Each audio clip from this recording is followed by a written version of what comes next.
Hello learners, कैसे हैं आप लोग। प्रीवियस लेक्चर में हमने features of utility part 2 complete किया लेक्चर नंबर 6 में। आज के इस लेक्चर में यानी लेक्चर नंबर 6 में हम आगे कंटिन्यू कर रहे हैं हमारा नया topic that is types of utility. तो चलिए शुरू करते हैं। कितने टाइप्स की कितने प्रकार की यूटिलिटी होती है वो डिस्कस करते हैं, जिसमें सबसे पहला टाइप आता है आपके सामने फॉर्म यूटिलिटी। फॉर्म क्या है? किसी चीज़ का शक्ल, किसी चीज की सूरत, किसी प्रोडक्ट का साइज, शेप, कलर चेंज करके उसको यूजफुल बना दिया जाना। कैसे देखते हैं? When utility is created due to a change in the shape और structure of an existing material, it is called form utility. जब किसी प्रोडक्ट का साइज, शेप, कलर चेंज करके उसको यूजफुल बना दिया जाता है तब हमें कहते हैं उसे, इस टाइप की यूटिलिटी को हम कहते हैं फॉर्म यूटिलिटी। कैसे? एग्जांपल के थ्रू समझते हैं। Toys made out of clay, यानी मोम से जब खिलौने बनाए जाते हैं तो मोम यूजफुल नहीं है, लेकिन उससे बनाए जाने वाले प्रोडक्ट में यूटिलिटी है, उसके लिए हमें वो यूजफुल हो जाता है। इसी तरह से फर्नीचर फ्रॉम द वुड, तो लकड़ी के टुकड़े से, इस लकड़ी से, इस वुड से हमें कोई फायदा नहीं हो रहा है, लेकिन जैसे इसका फर्नीचर बना दिया गया तो इससे हमें यूजफुल हो गया, ये हमारे लिए यूटिलिटी क्रिएट करता है। तो टाइप नंबर 1 फॉर्म यूटिलिटी, एक प्रोडक्ट को जिसमें कोई भी यूजफुलनेस नहीं है उसका टाइप, शेप, उसका शेप, स्ट्रक्चर चेंज करके अपने लिए यूजफुल बना लेना, ये है फॉर्म यूटिलिटी। तो पहले वाले प्रीवियस प्रोडक्ट में कोई भी यूटिलिटी नहीं था, लेकिन हमने उसका साइज या शेप या स्ट्रक्चर चेंज किया और उसको अपने लिए यूजफुल बना लिया। तो ये है टाइप नंबर 1, पॉइंट नंबर 1। चलिए आगे बढ़ते हैं, कंटिन्यू। पॉइंट नंबर 2 है आपके सामने टाइप 2 प्लेस यूटिलिटी। प्लेस क्या? जगह। एक प्रोडक्ट एक जगह पे यूजफुल नहीं था, लेकिन दूसरा वही प्रोडक्ट दूसरी जगह पे जाके यूजफुल हो जाएगा। कैसे? देखते हैं। When utility of a commodity increases due to change in its place, अपनी जगह चेंज करने के बाद वो प्रोडक्ट यूजफुल हो जाता है। कैसे? It is called as place utility. Example के थ्रू समझते हैं। Woollen cloth have more utility at the cold places, यानी ऊन से बड़े हुए कपड़ों की ज़्यादा डिमांड है, ज़्यादा यूटिलिटी है, ज़्यादा बेनिफिट है सर्दी वाले जगहों पे, कोल्ड प्लेसेस पे, then the warm places as compare to गर्म जगहों पे। ट्रांसपोर्ट इंक्रीजेस प्लेस यूटिलिटी, और प्लेस यूटिलिटी कैसे होता है? ट्रांसपोर्ट के थ्रू होता है। ठीक है, एग्जाम्पल के थ्रू से समझते हैं कि भाई हमने सीखा कि भाई जो स्वेटर है, स्वेटर की जो ज़रूरत है वो कश्मीर में ज़्यादा होगी एज कम्पेयर टू राजस्थान। तो राजस्थान में गर्मी ज़्यादा होती है और कश्मीर में ठंडी ज़्यादा होती है, तो वहाँ पे जो स्वेटर है, स्वेटर की ज़रूरत जो है, वुलन क्लॉथ की जो ज़रूरत है वो आपको कश्मीर में पड़ेगी, ना कि राजस्थान में। प्रोडक्ट सेम है, लेकिन एक जगह उसका यूज़ बहुत ज़्यादा है और एक जगह उस प्रोडक्ट का कुछ भी यूज़ नहीं है। तो वो प्रोडक्ट यानी वो पर्टिकुलर स्वेटर वहाँ तक पहुँचेगा कैसे?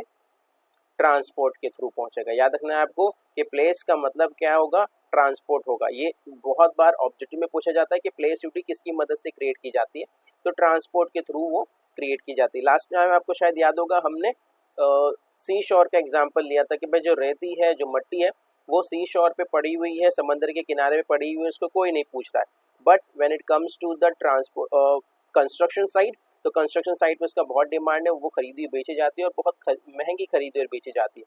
तो बिल्डर के लिए उसके लिए यूटिलिटी है। तो वो यूटिलिटी कैसे क्रिएट हुआ? वो समंदर के किनारे से, यानी एक जगह से दूसरी जगह यानी कंस्ट्रक्शन साइट में पहुंची जहाँ पे बिल्डिंग बन रही थी। तब ऐसे टाइम पे ये प्रोडक्ट वो रेती यहाँ से यहाँ तक कैसे आई? ट्रांसपोर्ट के थ्रू आई। ये बात आपको याद रखना है, पॉइंट याद रखना है। Point number 2 place utility. I hope point number 2 आपको क्लियर हो गया होगा, टाइप 2 क्लियर हो गया। चलिए पढ़ते हैं टाइप 3 सर्विस यूटिलिटी। सर्विस कैसा देखते हैं। Service utility arises when personal services are rendered. Render मतलब टू प्रोवाइड समथिंग, पहुंचाना, किसी चीज को प्रोवाइड करना। ठीक है, बाय वेरियस प्रोफेशनल लोग जो होते हैं वो सर्विस प्रोवाइड करते हैं। आई होप आपको पता होगा, हमने ओसी में भी पढ़ा है कि क्या होता है बिजनेस प्रोफेशन एम्प्लॉयमेंट। एफआईजीसी में, ओसी में हमने पढ़ा है business profession employment, business profession employment. याद आ रहा है? ये वही पार्ट है। फॉर एग्जाम्पल, आपको एग्जाम्पल के थ्रू समझाया, services are services of doctors, teachers, lawyers etcetera. तो हम सब क्या कर रहे हैं, हम यहाँ पे से एग्जाम्पल हम अपना ले लेते हैं। तो हमने एग्जाम्पल में आपको क्या सिखाया कि भाई यहाँ पे जो ये प्रोफेशनल्स हैं, हम आपको कोई प्रोडक्ट नहीं बेच रहे हैं, हम आपको कोई प्रोडक्ट नहीं प्रोवाइड कर रहे हैं, बल्कि सर्विस रेंडर्ड कर रहे हैं। सर्विस मैन्युफैक्चर नहीं किया जाता, याद रखेंगे, प्रोडक्ट मैन्युफैक्चर किया जाता है, सर्विस रेंडर्ड किया जाता है, सर्विस पहुंचाया जाता है, सर्विस प्रोवाइड किया जाता है। ये वर्ड याद रखना है आपको, सर्विसेज आर रेंडर्ड। ठीक है, तो सर्विस यूटिलिटी, तो ये भी एक तरीके का यूजफुल है। जो हम आपको पढ़ा रहे हैं, जो डॉक्टर आपका इलाज करता है, जो लॉयर आपके प्रॉब्लम सॉल्व करते हैं, तो ये अलग अलग टाइप के आपको सर्विस प्रोवाइड कर रहे हैं, ये कोई प्रोडक्ट नहीं बेच रहा है, याद रखेंगे आप, ये सर्विसेज से टाइप है। तो प्रोफेशनल्स क्या प्रोवाइड करते हैं, सर्विस प्रोवाइड करते हैं। ठीक है, और वो उसी का पैसा चार्ज करते हैं। डॉक्टर अपने क्लाइंट से अपने पेशेंट से पैसा चार्ज करेंगे, टीचर्स अपने स्टूडेंट से पैसा चार्ज करेंगे, और लॉयर्स अपने क्लाइंट से पैसा चार्ज करेंगे। वही उनका ओरिजिनल सोर्स ऑफ इनकम होता है। हम यहाँ पे बात कर रहे हैं सर्विस की। तो पैसा क्यों चार्ज करेंगे, ताकि वो, क्योंकि वो अपने क्लाइंट का, अपने स्टूडेंट का, अपने कस्टमर का प्रॉब्लम सॉल्व कर रहे हैं। तो ये लोग हो गए सर्विस पहुंचाने वाले। Point number 3, type 3 service utility. I hope point number 3 आपको क्लियर हो गया होगा। आगे बढ़ते हैं, नेक्स्ट पॉइंट लेते हैं, point number 4, type number 4, knowledge utility. Knowledge utility, when a consumer acquires knowledge about a particular product, it is called as knowledge utility। यानी एक पर्टिकुलर कंज्यूमर को एक पर्टिकुलर प्रोडक्ट के बारे में नहीं पता था, तो उसको कोई भी मज़ा नहीं आता था, लेकिन जैसे ही उस पर्टिकुलर कंज्यूमर को उस प्रोडक्ट के बारे में पता चला, तो अब उसको उसमें मज़ा आने लगा, यूटिलिटी आने लगी और इंटरेस्ट आने लगा। कैसे देखते हैं, for example, utility of a mobile phone और a computer increases when a person knows it's about its various function। तो जैसे जैसे हमको प्रोडक्ट की फंक्शंस, वो प्रोडक्ट को कैसे यूज़ किया जाता है पता चलता है, तभी हमें उस प्रोडक्ट को यूज़ करने में मज़ा आता है। आपको एक पिक्चर के थ्रू समझ में आ रहा होगा कि एक बूढ़ी दादी माँ है, जिनको उनका पोता वो पर्टिकुलर गैजेट्स कैसे यूज़ करते हैं वो बता रहा है। तो इस गैजेट को में पहले से यूटिलिटी थी, लेकिन दादी को इससे कोई मज़ा नहीं आ रहा था, कोई किसी भी तरीके का कोई बेनिफिट नहीं मिल रहा था। दादी कह रहे थे कि भाई ये तो एक बहुत ही भयानक चीज़ है, बहुत ही बेकार चीज़ है। लेकिन पोते ने बताया, नहीं दादी, इससे बहुत सारे काम किए जा सकते हैं, अपने प्रॉब्लम को सॉल्व किया जा सकता है, इससे बात की जा सकती है, अपने क्वेश्चंस, अपने डाउट्स को सॉल्व किया जा सकता है, पढ़ाई में हेल्प होती है, इसको टॉर्च की तरह यूज़ कर सकते हैं, इसको कैलकुलेटर की तरह यूज़ कर सकते हैं, इसको अलार्म की तरह यूज़ कर सकते हैं। अब दादी को ये इन सब बेनिफिट जानने के बाद इस पर्टिकुलर प्रोडक्ट में इंटरेस्ट आने लगा। क्यों? क्योंकि उनको आ गया है इस प्रोडक्ट का नॉलेज। तो हम कहेंगे नॉलेज यूटिलिटी टाइप 3 कैसे क्रिएट होता है, जब पर्सन को उसके बेनिफिट पता नहीं होते हैं, तो उससे कोई भी यूटिलिटी नहीं लगता है, होता उसमें है, लेकिन कस्टमर को पता नहीं होता है। तो जैसे ही उस पर्सन को, इस इंडिविजुअल को उस प्रोडक्ट के फंक्शंस के बारे में पता चलता है, उसमें उसको अपना यूटिलिटी, अपना बेनिफिट दिखने लगता है। तो type number 3 knowledge utility. Clear? चलिए आगे बढ़ते हैं। नेक्स्ट टाइप है टाइप नंबर 5 पोजेशन यूटिलिटी। देखते हैं पोजेशन यूटिलिटी क्या है। पोजेशन का मतलब होता है ownership. Possession means ownership. Ownership किसका देखते हैं। Possession utility arises when the ownership of a goods is transferred from one person to another. Possession utility कब होगा, जब एक पर्सन से वो पर्टिकुलर प्रोडक्ट दूसरे पर्सन के पास चला जाएगा। एग्जाम्पल आपको देख रहे हैं, example transfer of goods from the seller to the buyer. आपको यहाँ पे दिख रहा है एक शॉपकीपर है जो फ्रूट्स सेल कर रहे हैं कुछ स्टूडेंट्स को, कुछ बच्चों को। तो आप देख पा रहे हैं इस प्रोडक्ट में, इस पर्टिकुलर फ्रूट में वो यूटिलिटी तो है, लेकिन अभी फिलहाल ये इसके ओनर के पास है, एक पर्सन के पास है। तो इस स्टूडेंट को यूटिलिटी मिलेगा, कोई बेनिफिट मिलेगा? नहीं मिलेगा। क्यों? क्योंकि वो प्रोडक्ट तो ओनर के पास है, शॉपकीपर के पास है। तो इस स्टूडेंट को, इस पर्टिकुलर बच्चे को वो पर्टिकुलर यूटिलिटी कब मिलेगा, जब उसकी पोजीशन इस ओनर से इस कस्टमर के पास आ जाएगी। तो इसकी जो पोजीशन है, इसकी जो ओनरशिप है, इसका ओनरशिप किसके पास है अभी फिलहाल? दुकानदार के पास, शॉपकीपर के पास। लेकिन एक पर्टिकुलर कंज्यूमर को उससे यूटिलिटी कब मिलेगा, जब वो पोजीशन आ जाएगी कस्टमर के पास। तो याद रखना है आपको, आपने एक शॉप में एक प्रोडक्ट देखा है, केक देखा, तो वो केक में यूटिलिटी है, लेकिन आपको नहीं मिलेगा। आपको यूटिलिटी कब मिलेगा? जब आप उसको पोजेशन कर लेंगे, अपने कंट्रोल में ले लेंगे, आप उसको खरीद लेंगे, तब आपको उसको उस प्रोडक्ट से यूटिलिटी मिलेगा। तो पोजेशन यूटिलिटी सब में होता है, हर प्रोडक्ट में होता है, लेकिन वो ओनर के पास होगा, कस्टमर को तब तक नहीं मिलेगा जब तक कस्टमर उसकी ओनरशिप नहीं ले लेता है। पोजेशन कस्टमर ने ले लिया, अब उसको मिल जाएगी उससे यूटिलिटी। तो याद रखना है आपको, possession means ownership. Type number 5, types of utility, possession utility. Clear everyone? चलिए आगे बढ़ते हैं। Next point, last type of utility है time utility. Now time utility मतलब क्या?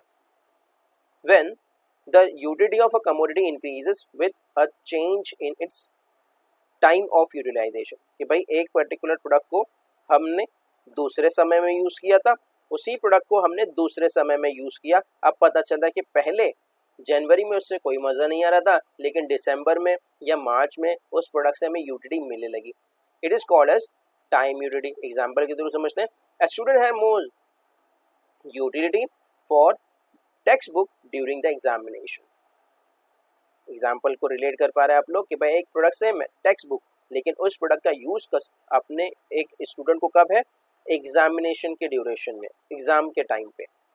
Then the vacation, vacation time खत्म हो गया, अब वेकेशन स्टार्ट हो गया, एग्जाम खत्म हो गया, तो अब उसे उन किताबों की, उन बुक्स की कोई भी जरूरत नहीं होगी। क्लियर? तो टाइम चेंज हो गया, एग्जाम के टाइम पे बुक्स थी, उन बुक्स का यूटिलाइजेशन था, यूटिलिटी थी, लेकिन वेकेशन स्टार्ट हो गया, अब बुक की कोई जरूरत नहीं रही। Time utility is also observe when goods are stored and use at the time of scarcity. Time utility तभी भी हम नोटिस कर सकते हैं जब हमने प्रोडक्ट को एक बार सेव करके रख लिया, और जब फ्यूचर में इसकी जरूरत पड़ेगी तब हम उस प्रोडक्ट को यूज कर सकते हैं। आपको ब्लड बैंक का एग्जाम्पल यहाँ पे लिखा हुआ एग्जाम्पल कि ब्लड बैंक में हम और आप जैसे लोग ही, कॉमन लोग ही डोनेशन करते हैं, ब्लड डोनेट करते हैं, और इस पर्टिकुलर डोनेशन के बाद इस पर्टिकुलर ब्लड को प्रिजर्व कर लिया जाता है, सेव कर लिया जाता है, ताकि फ्यूचर में किसी पर्सन को, किसी पेशेंट को इसकी जरूरत पड़े तो उसके लिए उसको यूटिलाइज किया जा सके, यूज किया जा सके। तो इसे भी टाइम यूटिलिटी कहेंगे कि भाई एक टाइम में जब प्रोडक्ट ज्यादा था उसको सेव कर लिया, और जब फ्यूचर में उसकी स्कैसिटी आ गई, उसकी शॉर्टेज आ गई, उसकी जरूरत आ गई, अब हम इसको यूज करेंगे। तो ये है टाइम यूटिलिटी, जहाँ पे एक पर्टिकुलर टाइम में उस प्रोडक्ट की कोई वैल्यू नहीं थी, कोई यूसेज नहीं था, लेकिन over the period of time, समय बीतने के बाद उस प्रोडक्ट की हमें जरूरत पड़ जा सकती है, जरूरत उस प्रोडक्ट में हमें यूटिलिटी क्रिएट हो सकती है। तो ये था टाइप्स ऑफ यूटिलिटी, जहाँ पे हमने डिस्कस किया 6 पॉइंट टाइप्स ऑफ यूटिलिटी के। पॉइंट नंबर 1 था आपके सामने फॉर्म यूटिलिटी। फिर हमने डिस्कस किया फॉर्म यूटिलिटी में, हम डिस्कस किया था कि एक प्रोडक्ट को दूसरे प्रोडक्ट में कन्वर्ट करके उस वुड को डोर में या चेयर में कन्वर्ट करने के बाद हम इसे यूज कर सकते हैं। फिर हमने सीखा प्लेस यूटिलिटी, जहाँ पे एक प्रोडक्ट को दूसरी जगह पे ट्रांसफर करके उसकी वैल्यू बढ़ा दी गई, उसमें यूटिलिटी क्रिएट हो गया। तीसरा टाइप है सर्विस यूटिलिटी, जहाँ पे doctor, chartered accountant, engineers, professors अपने नॉलेज शेयर करते हैं और अपने कस्टमर, अपने क्लाइंट, अपने स्टूडेंट का प्रॉब्लम सॉल्व करते हैं और सर्विस प्रोवाइड करते हैं। तो ये हो गया service utility. Then we have discuss point number 4 knowledge utility, जहाँ पे एक पर्टिकुलर कंज्यूमर को एक पर्टिकुलर प्रोडक्ट के बारे में नहीं पता था, लेकिन धीरे धीरे जैसे ही उस कस्टमर को उस प्रोडक्ट के बारे में पता चलता है तो उसमें उस कस्टमर के लिए यूटिलिटी क्रिएट होने लगती है। फिफ्थ पॉइंट हमने पढ़ा पोजेशन यूटिलिटी, जहाँ पे हमने सीखा कि जो पोजेशन है, जो ओनरशिप है, वो उस शॉपकीपर के पास है, सेलर के पास है। हमें यानी कस्टमर को यूटिलिटी नहीं मिलेगा जब तक उसकी पोजेशन, उसकी ओनरशिप उस हमारे यानी कस्टमर के पास नहीं आ जाती। तो एक पर्सन से दूसरे पर्सन पर जब ओनरशिप होगा, ट्रांसफर ऑफ ओनरशिप होगा, प्रोडक्ट सेल किया जाएगा, तभी हमें यानी कस्टमर को सेटिस्फेक्शन मिलेगा, यूटिलिटी मिलेगी।